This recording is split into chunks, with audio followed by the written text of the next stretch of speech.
Welcome. NCERT का हम question number 14 कर रहे हैं। क्वेश्चन नंबर 40 है, find the least value of A such that the function f given by fx is equal to x square plus ax plus 1 is strictly increasing in the interval open interval 1 to 2। इसमें हमको function को देखना है कि strictly increasing. Clear? तो हमें वो value निकालना है, सबसे छोटा वैल्यू। तो हमें फंक्शन का वैल्यू दे रखा है fx is equal to x square plus ax plus 1।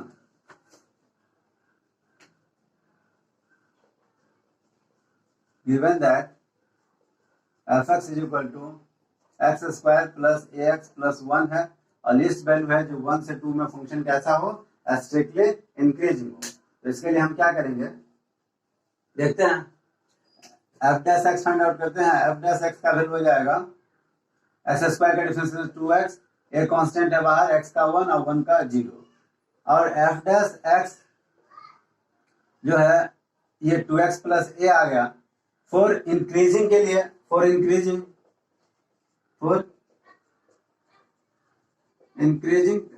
के लिए क्या आना चाहिए, f dash x is greater than 0 in the interval 1 से 2 में f dash x greater than 0 होना चाहिए। तो f dash x greater then, इसका मतलब है 2x प्लस a है ग्रेटर देन 0। यह वैल्यू जो दे रखा है हमें 1 से 2 तक ले सकते हैं। तो इसको ग्रेटर देन 0 होने के लिए हमारे पास कंडीशन है कि x का value greater than 1 but less than 2 होना चाहिए।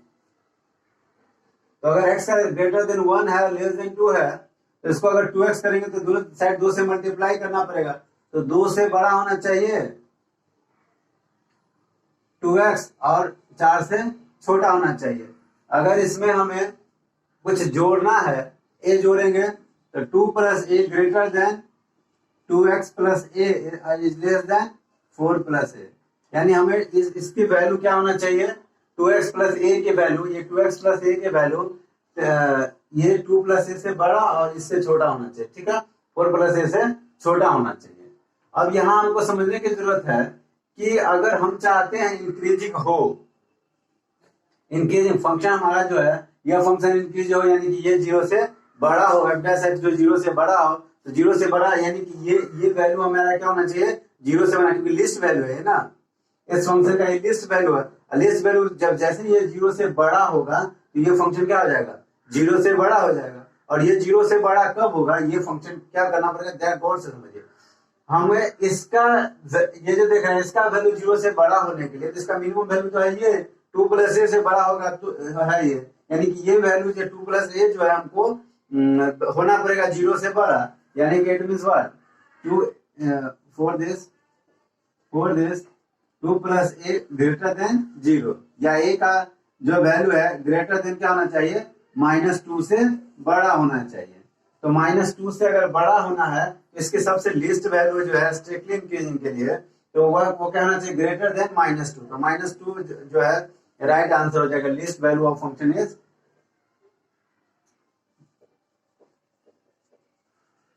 List value of function, least value of function ही कह सकते हैं, a इज -2। क्लियर है? चलिए नेक्स्ट क्वेश्चन करते हैं। Let i be any interval disjoint from -1 से 1 तक, prove that the function f is given by fx is equal to x plus 1 by x is strictly increasing on i। तो हमें दिखाना है फंक्शन जो है x plus 1 by x जो है इंक्रीजिंग है। कोई इंटरवल है, समझ लीजिए कि द गिवन फंक्शन इज, हमें फंक्शन का वैल्यू दे रखा है fx is equal to x plus 1 by x। Clear? ऐसे हमें दिखाना है कि एक इंटरवल है जो डिसजॉइंट है, मतलब रियल नंबर एक्सेप्ट -1 से +1 तक, इस बीच में फंक्शन है स्ट्रिक्टली इंक्रीजिंग फंक्शन। इस बात को हमें चेक कर लेना है। ठीक है, तो इसके लिए हम क्या करेंगे कि इसका f डैश x निकालेंगे। f डैश x करते x का 1 हो जाता है, 1 बाय x का -1 बाय x स्क्वायर। क्लियर? इसे हमें ग्रेटर देन 0 कर लेना है, इसको 0 के बराबर कर लेते हैं पहले। अगर f डैश x 0 के बराबर करेंगे यानी कि ये हमारा हो जाएगा एक्स स्क्वायर, एलसीएम ले लीजिए तो एक्स स्क्वायर -1 0 के बराबर, यहाँ से एक्स स्क्वायर -1 की वैल्यू 0 के बराबर, और एक्स स्क्वायर अगर 1 होता है तो एक्स का वैल्यू √1 यानी कि +-1 के बराबर आ गया। ठीक है। और इसे अगर हम नंबर लाइन पे ड्रॉ करें, नंबर लाइन पे ड्रॉ करें, ये -1 से लेकर के +1 तक, सॉरी माइनस इंफिनिटी से लेकर के प्लस इंफिनिटी तक, यहाँ कहीं -1 लेते हैं, आप +1 लेते हैं, तो हमें कहता है कि ये function strictly increasing disjoint from यहाँ से यहाँ तक छोड़ करके इधर इधर फंक्शन स्ट्रिक्टली इंक्रीजिंग है। तो इधर चेक कर लेते हैं, इधर 2 है, तो अगर इस पे 2 पे चेक कर लेते हैं तो f' को चेक करते हैं, दिस इज f', और f' को अगर 2 पे चेक कर लेते हैं तो चेक कर लीजिए, या इसमें भी चेक कर सकते हैं, 1 - 1/2 का स्क्वायर यानी कि 1 - 1/4, तो ये देख रहे हैं, ये क्या आ जाएगा, 4 LCM 4 - 1 जो कि 3/4 है, विच इज ग्रेटर देन 0, यानी कि यहाँ पे क्या हो रहा है, f' ग्रेटर देन 0 हो रहा, सॉरी इस सेक्शन में f' ग्रेटर देन 0 हो रहा है। उसी तरह से निगेटिव में -2 रख करके चेक करेंगे तो -2 का स्क्वायर ये भी पॉजिटिव आ जाएगा, और ये भी क्या आ जाएगा, इस सेक्शन में भी ग्रेटर देन 0, तो हम कह सकते हैं, नीचे लिख सकते हैं, the function is strictly increasing on the interval, hence f(x) is strictly increasing in the interval disjoint from -1 से लेकर के 1 तक। क्लियर? आइए नेक्स्ट क्वेश्चन करते हैं। क्वेश्चन नंबर 16 कहता है कि prove that the function f is given by f(x) is equal to log sin x is strictly increasing on the interval 0 to π/2 and strictly decreasing interval on the interval π/2 से लेकर के π तक। Clear? हमें दे रखा है function f(x) is equal to log sin x के बारे में हमें कह रहा है कि कहाँ इंक्रीजिंग है और डिक्रीजिंग है। तो हमें f(x) अगर दे रखा है तो f' कैलकुलेट कर लेंगे। जब आप f' कैलकुलेट करोगे तो f' हो जाएगा log x का हो जाता है 1/x, तो x की जगह पे 1/sin x, और एंगल में अगर sin x है तो इसको डिफरेंशिएट करेंगे तो हो जाएगा cos x। क्लियर? आप जान रहे हैं जैसे f(x) का होता है log x होता है 1/x, तो इसका हो जाएगा 1/sin x और फिर sin x का cos x, और अगर आप ऐसा करोगे तो f' की वैल्यू होगी cos x/sin x, this is actually cot x। Clear? ये हमारा f' है। अब cot x का हमें चेक कर लेना है कि कहाँ इंक्रीजिंग है और कहाँ डिक्रीजिंग है।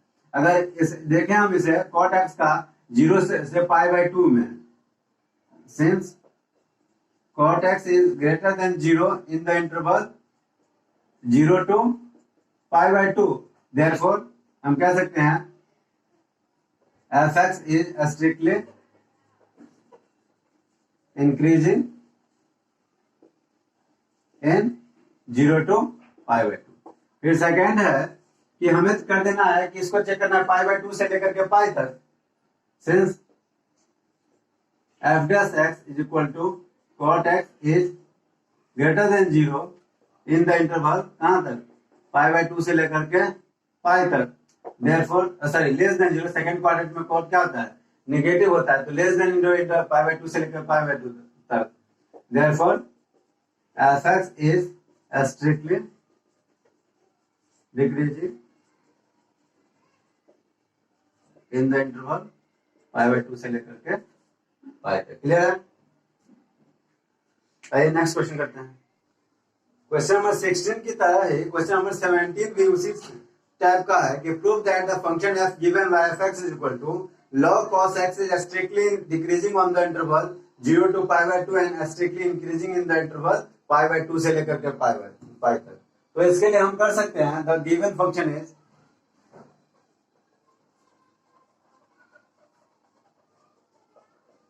हमारा फंक्शन दे रखा है f(x) is equal to log cos x दे रखा है, और log cos x के बारे में बता दूं, ये जो फंक्शन होगा cos x को डिफरेंशिएट करेंगे तो इसका f' जो हो जाएगा log x का होता है 1/x, तो इसका हो जाएगा 1/cos x, और फिर cos x का डिफरेंशिएशन हो जाएगा -sin x, यानी कि log आप इसका अगर निकालें तो -sin/cos -tan x हो गया। Clear? This is f'। Now we have to check in the first interval and in the second interval, तो क्या होगा ये जा देखिए, तो f' जो है देखिए tan x का क्या हाल है, tan x का फर्स्ट क्वाड्रेंट में पॉजिटिव है, since tan x is greater than 0, therefore minus of tan x जो है less than 0 in the interval कहाँ 0 to pi by 2। First quadrant में तो ऑल ट्रिग्नोमेट्रिकल फंक्शन पॉजिटिव होता है, तो tan भी पॉजिटिव, tan पॉजिटिव और माइनस लगा दिए कि f dash x क्या हो जाएगा, that is f dash x is less than 0 in the interval 0 to pi by 2, therefore fx is strictly decreasing in the interval, therefore fx is strictly decreasing in the interval 0 to pi by 2। It means first quadrant में जो है ये जो हमारा function है strictly decreasing होगा। वहीं जब हम सेकंड क्वाड्रेंट में चेक करेंगे दैट मींस पाई बाय 2 से लेकर के पाई के बीच में, तो हमारा फंक्शन जो है वो क्या होगा चेक कर लेते हैं। देखिए इन the second quadrant and in second quadrant मतलब पाई बाय 2 से लेकर के पाई तक tan x greater than 0, tan x greater than 0, तो माइनस tan x जो हो जाएगा लेस देन 0। अगर minus tan x less than 0 हो रहा है तो that means what is this is f dash x less than 0, और अगर f dash x less than 0 होगा therefore fx is strictly decreasing. वो लेस देन 0 था, ये ग्रेटर देन 0 ना, tan x लेस देन 0। अच्छा ध्यान से समझिए, उल्टा लिखा गया यहाँ पे ना tan x is second quadrant में ग्रेटर देन 0 नहीं लेस देन 0, तो ये हो जाएगा ग्रेटर देन 0, और ग्रेटर देन 0 तो f dash x is it means what f dash x is greater than 0, f dash x greater than 0 function is strictly increasing. Clear है? यहां से हम समझते हैं सेकंड क्वाड्रेंट में tan x ऑलरेडी नेगेटिव और एक और नेगेटिव लगने से फंक्शन हमारा फिर से नेगेटिव, तो फंक्शन क्या हो जाएगा strictly decreasing. Clear? Just increasing. आइए अब नेक्स्ट करते हैं। 18 है prove that the function fx is equal to x³ - 3x² + 3x - 100 is increasing in r। Real number में जो फंक्शन है ये इंक्रीजिंग है, यानी ऑलवेज इंक्रीजिंग हो गया -∞ से लेकर के +∞ तक। हमारा क्वेश्चन देखा है x³ - 3x² + 3x - 100, तो given that x³ fx is equal to x³ minus of 3x² minus of plus of 3x और माइनस ऑफ 100। इस फंक्शन को हमें क्या कर लेना है, दिखा देना है कि यह ऑलवेज इंक्रीजिंग है इंटरवल किसी में फंक्शन के लिए। तो f dash x पहले तो कैलकुलेट करना ही पड़ेगा। x³ का हो जाता है 3x² माइनस 3 और x² का डिफरेंशिएशन 2x प्लस 3 और x का 1 और 100 का जो अकेला आया हुआ है कांस्टेंट है, और कांस्टेंट का डिफरेंशिएशन हो गया 0। ये f dash x क्लियर है? अगर f dash x अगर हम कर लिए तो याद रख लीजिए f dash x हमारा आ गया 3x² minus of 6x plus 3। तो f dash x को हम ऐसे लिख सकते हैं, 3 कॉमन है तो कॉमन ले लेते हैं, x² माइनस 2x और प्लस 1। इसे परफेक्ट स्क्वायर में बदला जा सकता है, तो इसे लिख सकते हैं f dash x is equal to, इसको समझिए 3 अंदर वाले सेक्शन में है, this is actually x² minus 2, a का वैल्यू है x और b का वैल्यू है 1 और plus of this is actually b²। इसको a माइनस b का होल स्क्वायर में ब्रेक कर सकते हैं, तो ये हो जाएगा f dash x is equal to 3 into a का वैल्यू है x और b का वैल्यू है 1, तो a माइनस b का होल स्क्वायर। अब ये तो परफेक्ट स्क्वायर नंबर है, which is always greater than 0, then since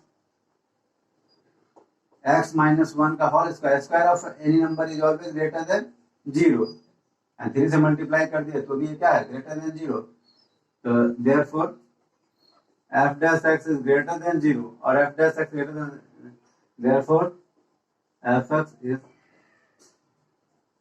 increasing on r। Real number के सभी वैल्यू के लिए हमारा जो फंक्शन है, हमारा फंक्शन है वो f dash x है, वो हमेशा क्या है इंक्रीजिंग है। क्लियर? आइए नेक्स्ट क्वेश्चन करते हैं। क्वेश्चन नंबर 19 देखते हैं।